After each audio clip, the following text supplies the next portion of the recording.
పెద్దమ్మా ఆ, ఉన్నావే? ఉన్నా ఉన్నా. ఏం చెప్తున్నావు? ఎల్లిపాయలు పొట్టు తీస్తానా బిడ్డ. ఎందుకు ఇవన్నీ? చికెన్ ఆడుకోవాలి. చికెనా? నువ్వు వచ్చినావు కదనే చికెన్ ఆడుతుంది. అవును కానీ ఇంట్లో ఏం మంచి అనిపిస్తలేదే నాకు. ఎందుకే?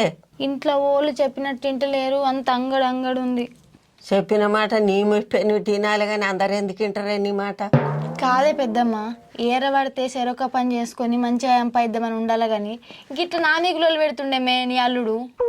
నిన్నెందుకు తిడుతుంటే ఇవాళ రేపు పట్టి అంతమంది ఏరుపడుతుర్రు, చిన్న చిన్న పోరగాన్లు పడుతుర్రు.